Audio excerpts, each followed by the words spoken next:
So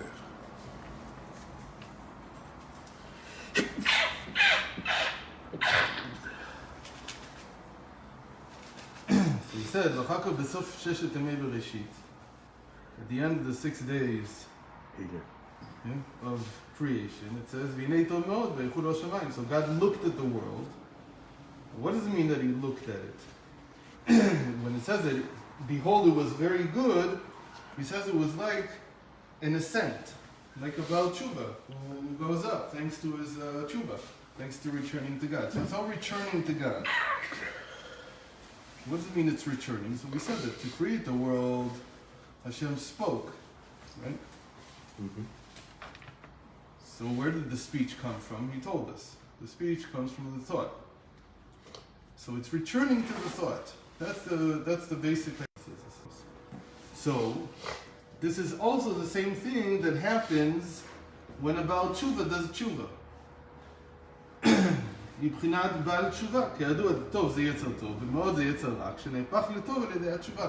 So by becoming something positive, there's more force in the ascent, because it's been transformed from something that was disconnected to something that's connected. Except here we're not talking about, there's nothing wrong with it per se, with creation. It's not like it needs to do tshuva in the sinful sense, right? But it's doing tshuva in the sense that it's returning to its source. Anything that's returning to its source is called a dynamic of tshuva. So then it can reach much higher. בעניין כי במקום שבעלי תשובה עומדים כי יתקפיה ויתאפרד מבחינת בעל תשובה ותגבור את האהבה ממטה למעלה. מים רבים לא יוכלו לכבות את האהבה. כמו כן למעלה, עליית החיות שירד בששת ימי בראשית מבחינת ירידה היא עולה בבחינת עליית העולמות למהותו ועצמותו יתברך. So by now returning to the source, just as a Baal Tshuva reaches much higher than a regular person can, than a natsavi can, because he has the added passion that comes from having been distant. So the world here, when they ascend, they come to a higher place. It's called that they return not to the thought, which is where they originated from, but to the source of the thought. The source of the thought here calls it atzmuto mamash, right? Atzmuto doesn't really mean that it's Hashem himself. It just means that it's above. Okay? So with the ascent, they return to a higher place where they even originated from. וזהו שכתוב אחר כך וילכו לשמיים כי בו שבת, כאדם ששובת מלאכתו, שהשכל מעמדות שנשברו להתלבש בדיבור מעשה עולים למהותן ועצמותן. So now he says that's what it means that the heavens and the earth, they halted. They stopped. That's the meaning of Shabbat. Why? Because they were no longer now he says, the sechel and midos. It's not even thought, speech, and action. He's going even higher than that. He's saying the source of thought is in the mind. The source of speech is in the emotions. So it's even higher than the emotions and the mind. כמו כן ולמעלה, עלייה למהותו ועצמתו יתברך, וזהו בחינה ומדרגת שבת במעלי שבתה, שוב בחינת עליות. So it says that all this is what happens on Friday night. And that's called the ascent of the worlds. So the worlds are ascending back to the source of Hashem. So again, what does it mean? The world doesn't change. I mean, you look at it Friday night, you come back home from shul, it's not a different house. It's the same house. It's the same house, same furniture, same people, everything is the same. Except that in the spirit, if you were sensitive enough, and sometimes you are sensitive enough, then you see that we're not living spiritually in the same place. That because that's what it means. It means, that's exactly what it means that the world will be redeemed. It's not that anything has to change. It's that the context of everything has to change. So it's the same house, same furniture, same people, everything is the same, except we're living at a higher level spiritually. You have the Shabbat table. It's not exactly the same. You see the you change your table in Shabbat? Put a different tablecloth in. Put a white tablecloth. This one you knew where it was before Shabbos also. No, but you can see physical differences. But those physical differences are only cosmetic. Right, but they're symbolic. Okay, so what are they symbolic of? They're symbolic of a real change that happens. And the real change that happens is that if you're able to tap into it, the worlds are in a different place. When we say worlds, we mean the consciousness. The consciousness that you can have on a Shabbos night is completely different than the consciousness you could have 3 hours earlier. It's simply a different place, different space entirely. And that's where you're aiming for. That's where it's all going. Okay, that's all Malei Shabbat. And here he says, this is why it's called. How do you say Shabbos evening? Meaning the evening, Friday night. So in Aramaic, you say Malei Shabbat. It's a very strange choice of words. It happens to be the Malei also means evening, but it's not the usual way I would say it in Aramaic. So why did Chazal choose this? He says it's on purpose. Because Malei, even though it means the coming to, but in Hebrew the word Malei sounds like Aliyah, sounds like an ascent. So it says that's why they chose Malei Shabbat to call Friday night, because they wanted to indicate that there's an Aliyah, there's a ascent of all the consciousness on Friday night. Shehu b'chinat aliyot, v'zeu Shabbat bereshit mikad shavekad. Interaction, regardless of human effort. Whether you make an effort, you don't make an effort. Kivo Shabbat, because Hashem made Shabbos on it. Meaning Hashem built the ascent of the world into Friday night. V'tzarich iyun. Oh, so now he says.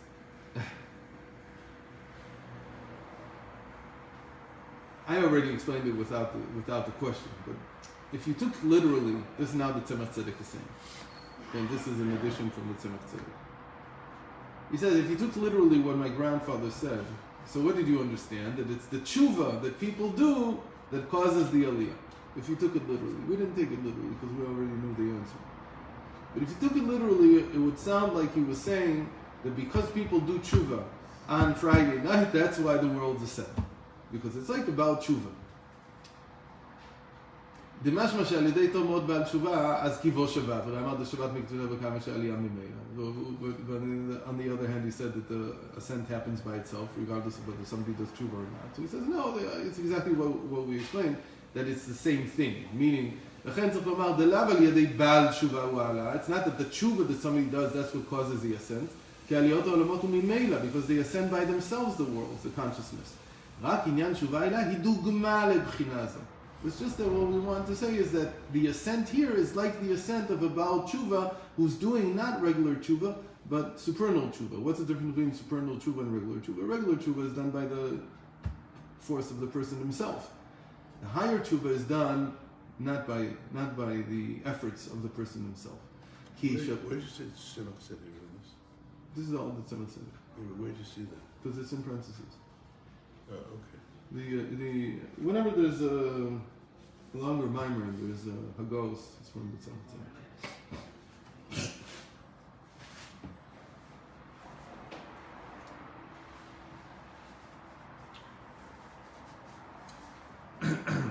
Sorry.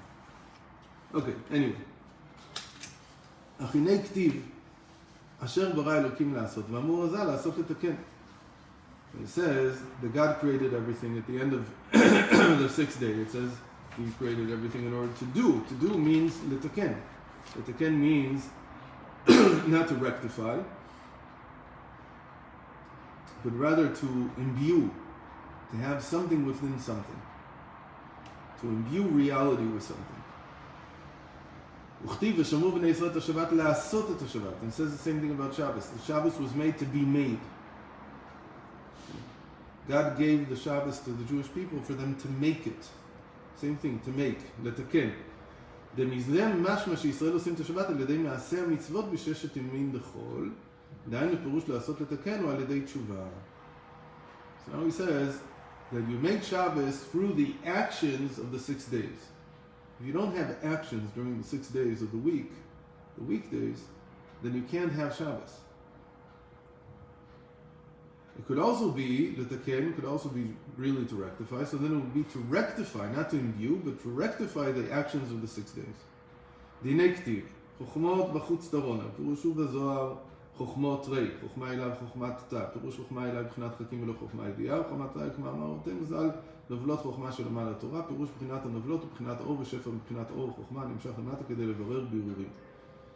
To understand this, what does it mean to imbue the actions of the 6 days, to do tshuva. To understand this, we have to understand that there's two types of wisdom.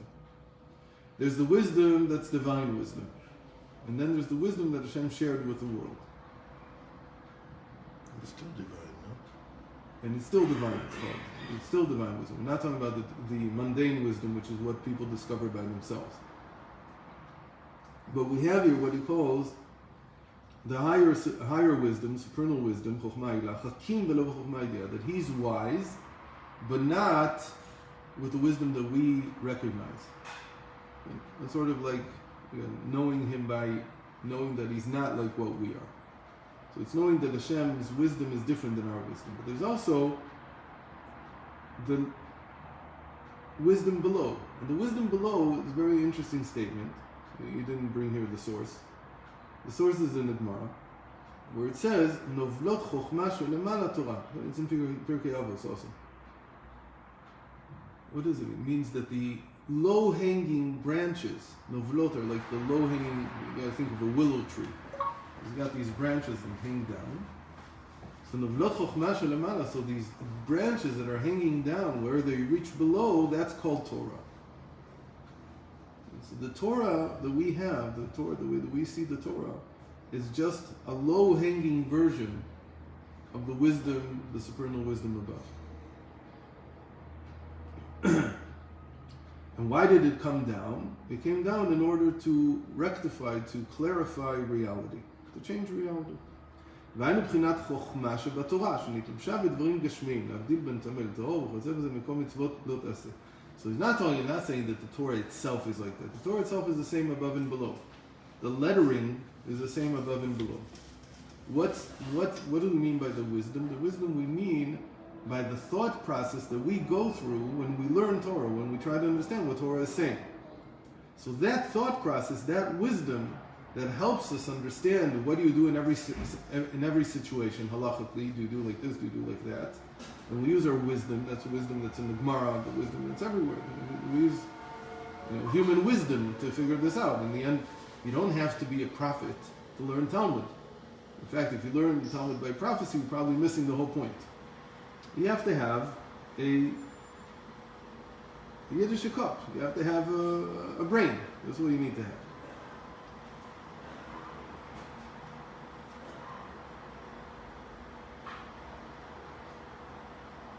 So this wisdom came down, and now instead of dealing with, because the Torah does not tell us about spiritual things, hardly. It doesn't even mention them. So you could learn the whole Torah, and only from Parshas Yitro would you understand that there's anything above. The only place really that you see that there's anything above. Otherwise, what is there above? There's nothing above. From the Torah, all you understand is it's a rule book. It doesn't discuss all these heavenly spiritual matters that everybody wants to hear. In the Torah, there's no such thing. Again, the only parsha that you would read that would have any inkling that there's meditation and prophecy and levels and this and that and revelations is Yitro. And maybe that's the reason why it's called Yitro. Because the Jew is happy with the rest of the Torah. But the person who has a leaning towards the non-Jewish world, he needs to hear about all these spiritual things. But a Jew would be content just with the halacha. He doesn't need more than that. What do I need more than to know that the king wants me to do X and Y? That's enough for me. Now you're looking for spiritual satisfaction and reaching all kinds of prophetic levels. If I become a prophet, it's Hashem's problem, not mine. If he chooses me, he chooses me. I'm not looking for it. But Yitro, he was looking to connect with God. The Jew also wants to connect to God, but it's the easiest way to connect to God in the world is to do what he wants. You're immediately connected. You don't need to do anything special. But Yitro is like he's a spiritual non-Jew, so he wants all these spiritual levels to reveal themselves to him. So maybe that's why it's in Parshas Yitro, all of this, or maybe why this parsha was called Yitro. It's not to say that it's such a great thing. And the other place that we have that spiritual levels are discussed is also named after a goy. Balak, Balak. It's also after a non-Jew. Why? Because maybe for them it's harder to understand the value of just doing what Hashem wants you to do. So they have to have some kind of self-satisfaction, some kind of, I've reached some kind of level. It's not the Jews today that haven't fallen into that klipa. There are also a lot of Jews that are in the same boat. But it came from them. It's not something that a Jew would look for. It's a very important point. In any case, the wisdom of Hashem came down to deal with mundane matters. Like, for instance, so it tells you how to weave the wool into making a talis, into making a tzitzis. ולמעלה הטלית מבחינת אור מקיף, כמו שכתוב לבושי כתלת חיבה, שהוא מבחינת צדוי כהנים, והחוטין למד בית נתיבות חוכמה. And then when you ask a person, so what's the spiritual significance behind putting a tzitzis on with these 32 fringes, strings? Spiritually, I'll tell you what this wisdom means. But if you're not inclined to necessarily think in that direction, so it's enough for you to know that you need to weave wool, and you make it into a string, and you need 8 strings, and you tie them in this way, actually 4 strings, you double them over, and you tie them in this way and that way, and that's it. And now you have to put it on. When do you have to put it on? You have to put it on during all day. And if you're a chassid, you put it on at night also. So and all the halachas that have to do with it. So that's that. But, somebody wants to know what's the supernal wisdom behind it. So we have a lot to tell them. But that's called the chokhmah shalamala. All that we have to say, what's hiding behind the wisdom of making a tzitzis, that's in the supernal wisdom. And all the mitzvahs have this interpretation, this higher interpretation. So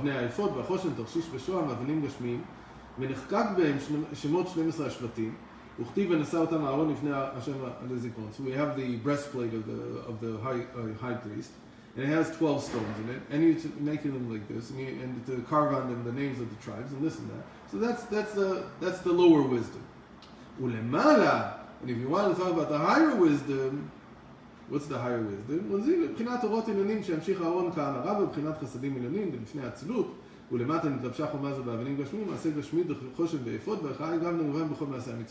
So there above, they represent, because they're stones, and the stones capture light, and they show light, so they represent the light that's before the tzimtzum, meaning that they represent the world of Malbush, as we call it, and a million different explanations that we can give in terms of the spirituality of the breastplate. And all that's above. But here below, it was all imbued into the physical structure of the breastplate, and all the physical pieces that made it up. And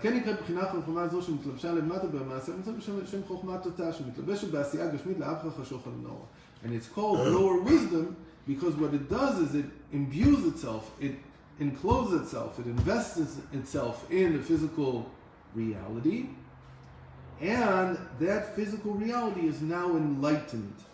It's transformed from something dark, which does not reveal godliness, to something that does reveal godliness. That's what it means that the wisdoms will dance or sing outside. Why outside?